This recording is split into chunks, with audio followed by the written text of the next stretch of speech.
Nosotros somos el equipo 5, el cual estará hablando sobre el caso de las minas de Pascua, un conflicto existente entre la corporación Barrick Gold y los nativos de Chile y Argentina. El proyecto principalmente se basaba en la extracción de plata y oro en la región, el cual iba a generar un montón de empleos, pero tenía unas afectaciones ambientales bastante altas. El proyecto estaba en 75% en territorio chileno, 25% en territorio argentino, lo cual generó una barrera adicional para poder ponerse de acuerdo con las políticas y con los diferentes gobiernos de estos países. El reto principal fue la desconformidad y el descontento que tuvieron los nativos de la región, por lo que decían que estaban destruyendo glaciares, centros forestales, entre otros lugares naturales. A lo largo de este video vamos a revisar cuáles son los dilemas éticos que se tiene, cuál fue la problemática, qué líneas de análisis se pudieran tomar y cuáles fueron los actores y los valores o conceptos que se tienen que considerar para evaluar este caso en particular.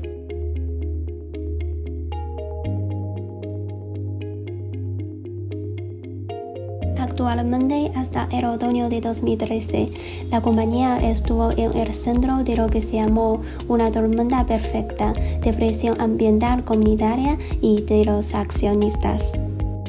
A ver, la presión ambiental, dicen que después de que la comunidad indígena chilena en el área minera afirmó que el proyecto contaminaría el suministro de agua local, el tribunal retrasó la construcción del lado chileno del proyecto. El regulador ambiental luego detuvo la construcción en el lado chileno hasta que Barrick pudo completar la instalación del sistema mejorado de gestión del agua. Sobre las presiones comunitarias, vienen desde las comunidades locales. Ellos no parecieron completamente a estos forasteros. En la reunión anual de Barrick en el Centro de Convenciones del Gran Toronto en abril, manifestantes ondearon pancartas calificando al oro de Barrick como un activo tóxico. Representantes de las comunidades incluso tacharon a la compañía de mentirosa y ventajista. La presión de los accionistas se presenta en siguientes partes. El valor de mercado de la compañía se ha reducido en casi un 50%. Algunos analistas pidieron que la compañía se retirara por completo del negocio de construir nuevas minas y los accionistas pidieron la reorganización de la junta directiva de Barrick, diciendo que los miembros actuales como Monk no estaban sincronizados con la realidad actual del mercado. Ahora estaremos platicando del enfoque que tomamos como equipo y las diferentes líneas de análisis que tenemos dentro del caso.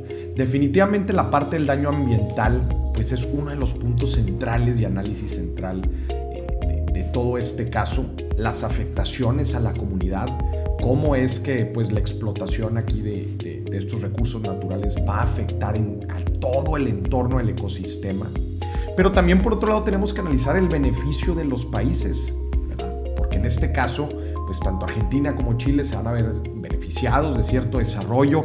Inclusive se podría decir que las mismas comunidades van a tener un impacto positivo, como es todo lo que ya ha estado haciendo Barrick Gold a lo largo de todo el proceso previo a la construcción. Eso es algo que tenemos que tomar en cuenta. La construcción de escuelas, clínicas, caminos de la zona, pues es algo que entra en la jugada. El beneficio para la empresa definitivamente también es otro de los principales puntos. La ganancia, al final de cuentas, esta empresa está haciendo una inversión importante de varios billones de dólares, pues con una expectativa de retorno a lo largo de los próximos años, en un periodo de mediano y largo plazo.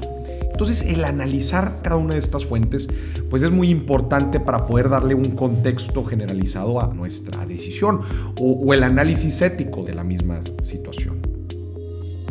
Y bien, pasamos a la pregunta 4 de nuestro análisis, en la que tocaremos a los actores, dilemas, principios, valores y conceptos involucrados en todo este caso. Por principio, los actores. El CEO, Peter Monk, dueño fundador de la empresa, reconocido en el medio, con gran reputación, hizo que su compañía fuera multipremiada por su responsabilidad social.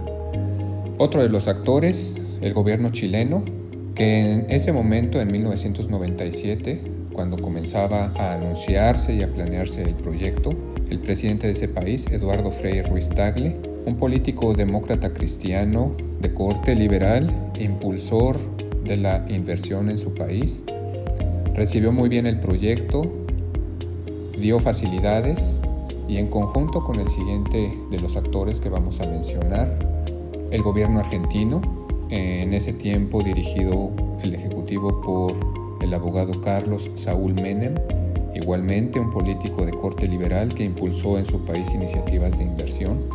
Y en este caso ambos actores, como lo menciono, recibieron muy bien el proyecto, lo vieron como una oportunidad de llevar desarrollo y progreso a una de las áreas más abandonadas, más remotas y con mayor índice de pobreza y rezago en sus respectivos países.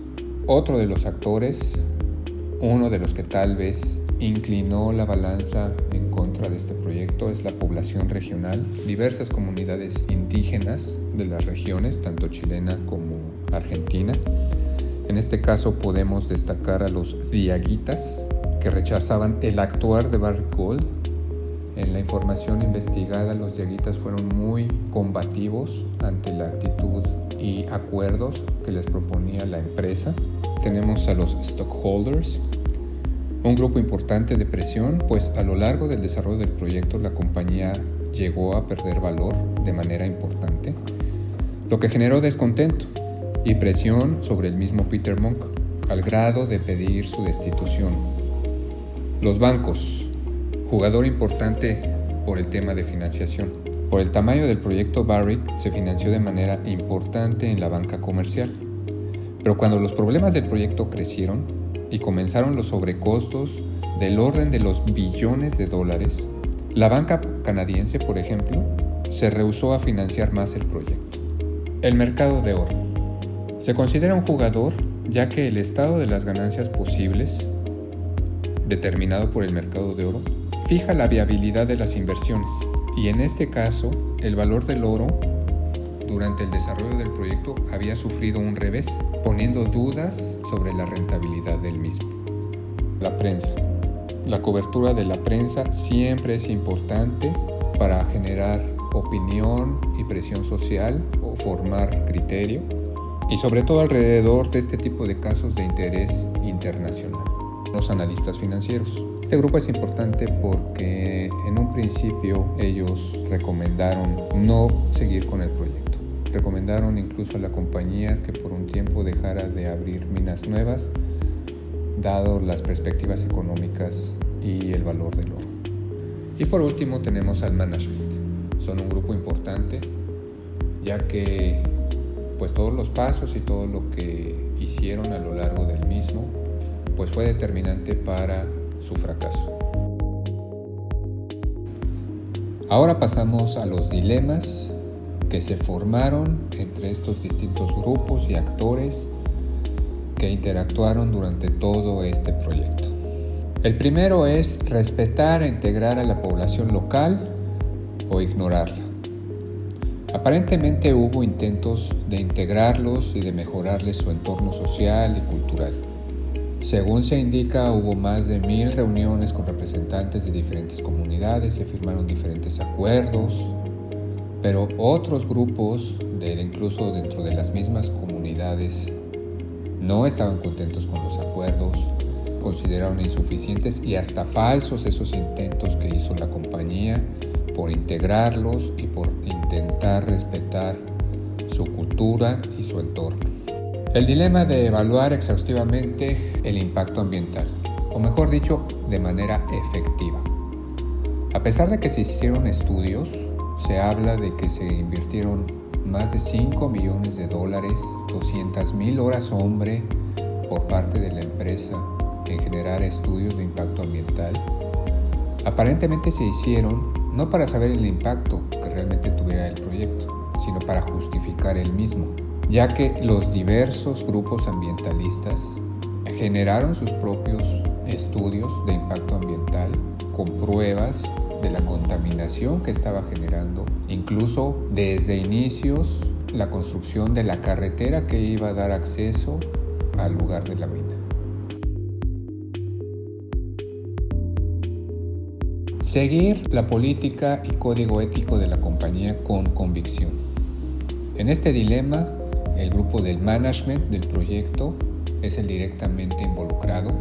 Aparentemente este grupo encargado de llevar a buen término el proyecto siguió los procedimientos y el código de ética, pero aparentemente no con la convicción y con el espíritu de las mismas políticas, sino para cumplir, para intentar generar a toda costa la utilidad o la rentabilidad del proyecto mismo.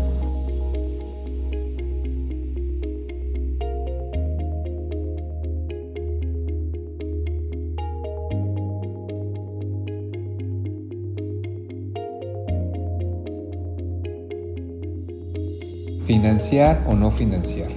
Un proyecto transnacional e internacional como este requiere muchos recursos. Las entidades financieras comenzaron a dudar del proyecto cuando los problemas comenzaron a crecer. No obstante, se continuó con el proyecto a pesar de que los analistas desde el comienzo recomendaban no iniciar con el mismo. Y eventualmente la banca canadiense, como ya se mencionó, en un punto se rehusó a seguir financiando y a seguir prestando dinero a la compañía para financiar este proyecto. Ideologías de los gobiernos involucrados. Como ya se mencionó, en 1997, cuando se comenzó y se anunció de primera instancia este proyecto, los gobiernos tanto chileno como argentino eran de corte liberal, que promovían las inversiones, que atacaban la pobreza mediante las mismas. No obstante, los vaivenes políticos de Latinoamérica cambiaron la ideología de los gobiernos en turno en ambos países.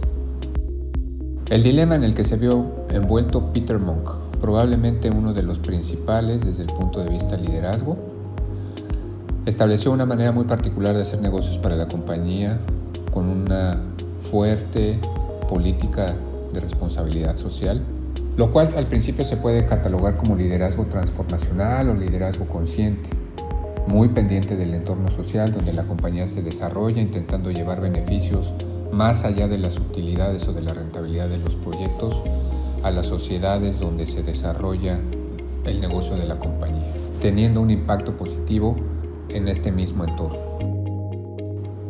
Gobernanza y deontología. La compañía en repetidas ocasiones ya se ha comentado que tiene políticas y código de ética bien escritas, establecidas para guiar a sus empleados en la manera de desempeñarse y de hacer negocios. No obstante, esta política fuerte con la que presuntamente se dirige la compañía y que incluso se fundó, no permeó en este proyecto, no pudo cristalizar la visión que se tuvo al iniciar este proyecto, siendo un rotundo fracaso. El grupo del Project Management, encargado del proyecto. Por un lado, se esperaría que, influidos por el liderazgo transformacional consciente de Peter Monk, llevaran a cabo fielmente el espíritu de las políticas de código de ética, gobernanza, etc. No obstante, dado el rotundo fracaso que tuvo el proyecto, hubo ahí una ruptura entre la visión que tenía Peter Monk y la ejecución del mismo proyecto.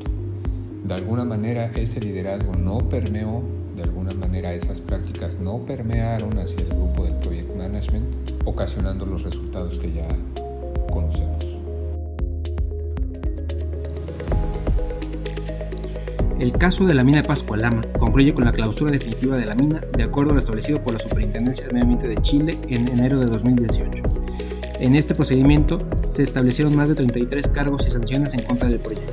A pesar de distintas medidas tomadas por la compañía, la mina de Pascua-Lama seguirá cerrada y no entrará en operación en un corto plazo, evidenciando finalmente la resolución del problema al minimizar el impacto ambiental y mantener la cultura y tradición de la región por sobre cualquier componente económica del mismo. La inestabilidad de los gobiernos latinoamericanos es una realidad. Los cambios de gobierno, políticos o de gabinete generan cambios drásticos para las inversiones, y un país constitucionalmente ético debería de regirse por las mismas normas y consideraciones sin importar el cambio de personal, para mantener un crecimiento continuo, con estabilidad e inversión económica trascendente. Finalmente, en una conclusión resumida, el gobierno corporativo es el sistema y herramienta que tienen los socios para equilibrar o alinear los objetivos económicos, sociales y gubernamentales que existan, especialmente en el uso eficiente de recursos humanos, financieros y técnicos. La responsabilidad corporativa y social de la administración y la alineación de todos los elementos son componentes de las actividades diarias de la empresa, maximizando utilidades sin desviar la atención de la estructura social a la que pertenece. Probablemente un cambio de estrategia con un proyecto considerando una reducción de impactos ambientales e incluso extracciones parciales junto con el soporte de grupos minoristas habría podido generar la continuidad del proyecto. Aún así, se considera que es poco factible que la empresa haya arriesgado nuevamente su continuidad en el mercado debido a los juicios internacionales. No obstante, es importante destacar que absolutamente para el caso de Barrick Gold Corporation, la generación de un marco ético dentro de la empresa habría evitado el derroche económico que surgió. Es decir, si para cada proyecto, de acuerdo al marco ético interno fijado por la gobernanza corporativa, hubiese determinado que era inviable su ejecución desde un punto de vista moral, social y ambiental, se habrían evitado tales desastres económicos.